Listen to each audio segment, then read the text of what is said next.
The following video is sponsored by the Greek American Heritage Society of Philadelphia. Nick Pappas is an entrepreneur, businessman, painter, poet, and a writer. This painting of the Cycladic Islands lie half finished 20 years ago in 1993. It sat in his home in Delran, New Jersey on an easel. Just a little over a year and a half ago, Nick Pappas returned to his painting and finished this painting of the Cycladic Islands. Nick, welcome to Cosmos Philly. Thank you, sir. Could you tell us a little bit about yourself and your life? Yes, my name is Nick Pappas. I was born in Patras in 1928, and I came to this country in about 1950s. I was born from a Greek American parents, 10 kids, and I was one of the youngest one. Today we only two survive, me and my sister. And I came to the United States to meet my brother and sister that I hadn't seen them for 20 years, a whole 20 years. So finally, I did make it to come to the United States. That's an interesting story all its own. You told me earlier you didn't come the traditional way. No way. I jumped the boat. Even though that my father was a Greek American, my brothers were born in this country, my list to come to the United States was so long, I couldn't wait any longer. So when I finished my service in the Navy, Royal Navy, I decided to come anyhow to the United States. And I decided to come here. Naturally, I work in Merchant Marine, and the only way for me was to jump boat. I jumped boat in Baltimore, Maryland. Let's backtrack a little to the opening statement. We talked about your painting. You've painted more than 70 pieces. Most of them are here, some of them are in Greece. Could we talk about that Cycladic Island painting? Tell us a little bit about that. Yes. Well, in my other house, which I sold, my son was a professional musician. He was playing piano and guitar, and I was painting. I had my studio down there. My son was playing the music, and I was painting. It was so pleasant. And I was painting the painting that you see over there, and suddenly my son passed away, and the painting was sat at the easel for 20 years. I never went back to the basement, my studio. I didn't want to, my memories were so 20 years later, a friend of mine came in, and the people, when I put my first exhibition, that says, the only thing I want to do is finish the painting, nothing else. But the view of the video, they were so overwhelming. The people keep sending me emails and phone and said, Nick, why you quit? Why you did this? Keep going. So after 20 years, my friend, I decided to go and finish this painting. But after that, I got so motivated by phone calls and all these things, and I started painting again. And before I knew it, I put the second exhibition up, and now I'm working on my third.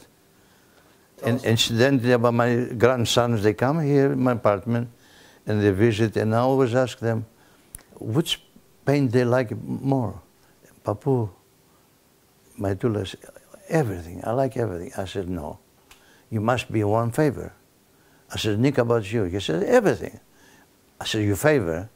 And you know what they did? They pointed that picture. But that picture was already finished, and I started myself to get goosebumps. I said, how this thing, that this little kid after so many painters looking around, and they picked up painting that they liked the most. And that's about, now it's finished. And I'm happy for that. Looking around your room, I see a variety of paintings.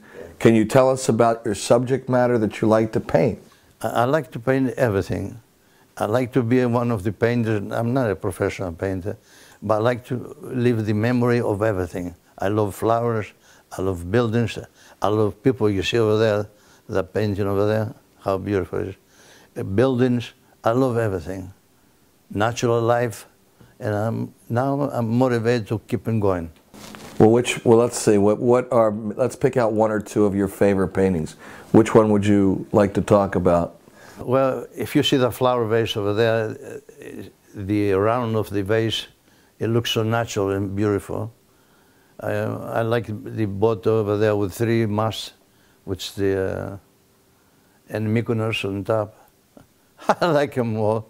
They're my life now. I'm talking to them every night because I live by myself, and this is my life. This is my life, really. Well, let's back up then and talk about when you first arrived here in the United States. You said you jumped boat in Baltimore, yes. And I think you ended up in Charlotte, North Carolina. Tell us a little bit about life down there. I jumped when I came out in 1950s. I jumped boat in Baltimore, and when I left the boat, I didn't want the captain to find out, because otherwise he would be locked me up. So when I came out, I didn't speak English at all. And I didn't know where my brother was, in Charlotte, North Carolina, my sister. I didn't know what that was, how far it was. So when I came out to Baltimore, the first thing I went to a Greek restaurant. And I met a guy which was very nice. And I said, I need some help.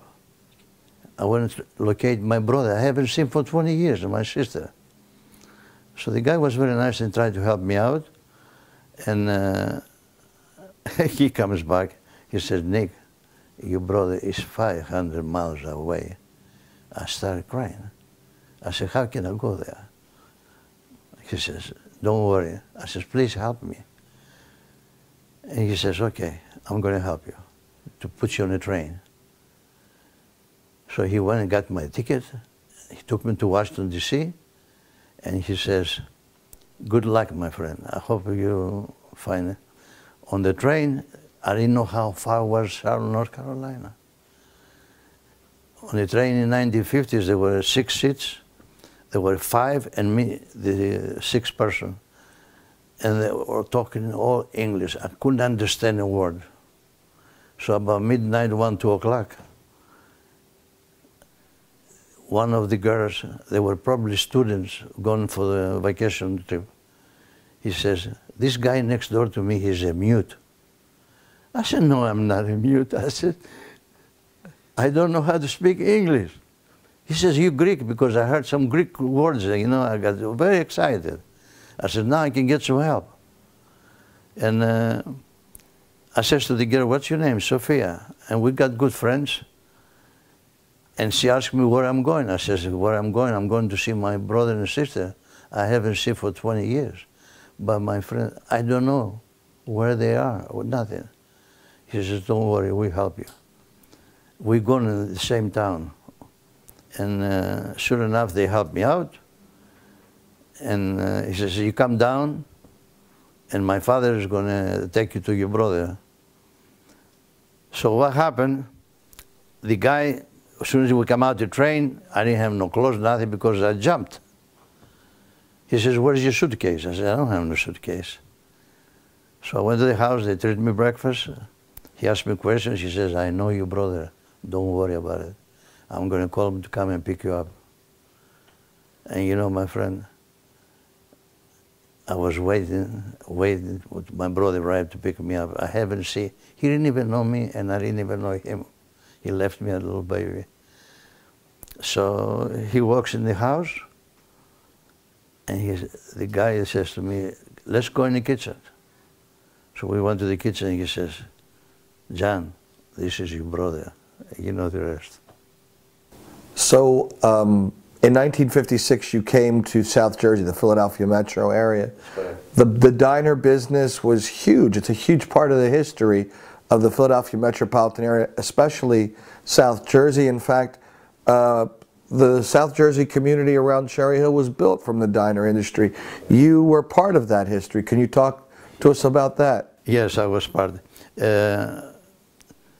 At that time, my brother-in-law and I, Spiros Manchas, which we were together for 40 years, partners, he married my wife's sister, and we were the closest family you ever seen.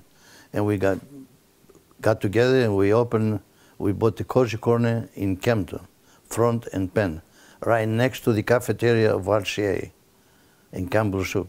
At that time was the war in Vietnam, and we were keeping going, getting busier and busier and busier, and we saved money. The idea was for us to make a diner, to go to a diner business, like you said, because they were the thing at that time. But of course, we didn't have any cash, we had to save it. So finally we did find a place in Delran, New Jersey. The name was Delrando Diner. And I wasn't doing any good business at the time. But the experience I had and my brother-in-law, we decided to sell the Cozy Corner and buy the Delrando Diner. And sure enough, we did. We bought it. And after a couple of years, we put a brand new diner, which we did terrific. We stayed there for quite a few years. And we were very, very happy. Well, the diner business sounds like that's what you built your life around. Tell us a little bit about home life. Tell us about did you have a traditional Greek home? Well, I was lucky because my mother and father, I was an orphan. When I met my wife, her father was recently died, but she had her mother, my mother-in-law, which was my mother. She was a terrific, like my mother to me. And she was Greek, of course. We were very close with the church, and we loved the Greek tradition. We didn't want the kids to stay away from that part. Our goal was to learn how to speak Greek, to go to the Greek Orthodox Church, keep all the Greek traditions, and the American, of course. And that's what my goal was, to focus on not to forget what we come from Greece. And my mother-in-law, God bless her heart, she was so good for us. She was, all together, both families working. Where did you go to church in the 1950s? St. Thomas. St. Thomas. Tell us a little bit about life back then at the church. I was, matter of fact, one of the first members of the board at that time to build the church. It was a lot of hard work, but lots of love, lots of love. The people was very overwhelming for us to build a church around this area. To give you an idea, we had a fight that we couldn't decide how big the church will be. Everybody wanted for 150, the other one wanted for 350. But there were only 40, 50 families around here. We never thought that this is going to grow up so big. So finally we decided, and we have this beautiful church today, and believe me, we have over 1,000 families. And all the fight we did was well organized. So tell us a little bit more about St. Thomas. You've been a lifelong member there. What are some of the proud moments that have occurred while you've been a member? Well, my proud moment is, first of all, I was able to bring my kids close to the church, my family, and I met all those good friends over there. It was a family reunion, because when I came to the United States, my friend, I was lost. I missed so much, but come to the United States, and especially in St. Thomas, I thought it was my family there, my house. St. Thomas was the best thing ever happened to us. It kept all the Greeks together, and we're still doing a good job. And the American people are proud for us, how good we're doing. We're trying to stay clean, and every day we go to church, keep the kids over there, learn the Greek language, most important. The Greek heritage, the dancing, everything excites me. I really love that. I was going to ask you if there's an important message here, but it sounds like you just said it to the young people. Hold the tradition, the language, the culture. It's fantastic. I have my grandchildren, every Sunday go to school, Sunday school, the church. They love it. They love the events, the Greek kids together, with the American too, of course. But for us, it's the best thing ever happened to keep us together. It's like a one family. And we have the Kalli Parea. that we meet every Wednesday. Practically, I meet every day. And believe me, film, I cannot change with anything. It's fantastic. Let's talk about, obviously we know about your painting. We said more than 70 pieces. They're mostly here and some are in Greece. You've also gotten involved with the multimedia end of the market, and you have a program on YouTube. Could you tell us a little bit about how you got involved with multimedia and producing the videos? Yeah, this was a gift in the sky for me.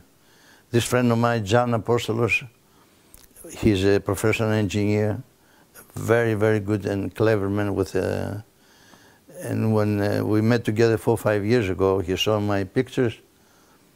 He was very inspired. He said, Nick, we have to do something. And when he heard me speaking to the Kali Parea, he said, my God, I want you to put this on a video. I said, John, you kidding me? Me go on a video and put... I said, no way. So finally he says to me, no. He says, you're going to do it. And John really helped me, and he's good at it. And all the things that I've been writing, it's the Kali Parea mostly. I've been practically the Greek life and the Greek story. I'm concentrate on the Greek part, not the history. I want to write the history about this community here, this country, these people that come from on the other side. That this country was a blessing country. That's why I wrote the piece, Άνθρωποι με δύο πατρίδες. People, they love it. Number 1, number 2, number 3 is the story of immigrants. I was the first one to write about the two countries.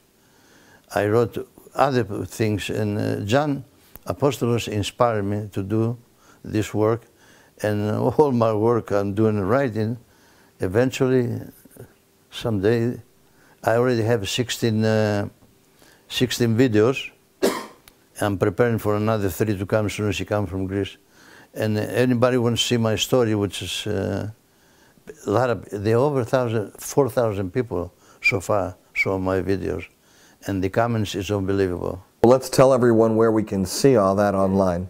They can go to www.youtube, and it's John23GR. John23GR. Once they click there, all my videos are there in line. You're going to see me there with the tie, you're going to see me there with everything. A final message, a final thought. Tell us how you spend the rest of your time now. You've got so many, it sounds like you've got a full life again. I mean, painting, writing, poetry, the organizations. I feel like I'm born again, believe me. Even though that I haven't been, my life has been very, very ups and downs. I lost 8 brothers, my father, my mother, my 2 sons, my wife. I have faith in God, a lot of pisty, and I believe in God. I always get help. You know, anytime I feel like I'm going down to the hill, somebody's lift me up. That's a tremendous feeling. And now I'm living with all these things you see here. Even though I'm by myself, I'm writing, I'm listening to music, I'm thinking about the past, and trying to keep everything live. So my grandkids, the people, even the American people, they see my videos. Nick says we love it, but they're mostly in Greek, they can understand. So I hope someday they'll be translated, or write maybe a book someday. It's a lot of work. This is my life now. I love it. I hope I stay a little more, so before my hand goes, 87 years old, it's not that easy. I hope I stay a little bit more in good health so I can finish more things that I missed 20 years ago. I regret that. Nick Pappas, thank you for talking with us, and good luck with your work. Thank you very much. Thank you. I really appreciate it. Για μένα που έχω 2 πατρίδες και αγαπώ και τις 2 πάρα πολύ, είναι δύσκολο. Και ιδίως το 2014 δεν είναι όπως τα άλλα χρόνια, διότι δεν ξέρω λόγω ηλικίας αν θα μπορέσω να κάνω το μεγάλο ταξίδι αυτό. Με αγάπη που σας είναι αληθινή και πάντα μέσα στη ζωή μου θα μένει η φλόγα ζωντανή. Με πολύ αγάπη, Νίκος.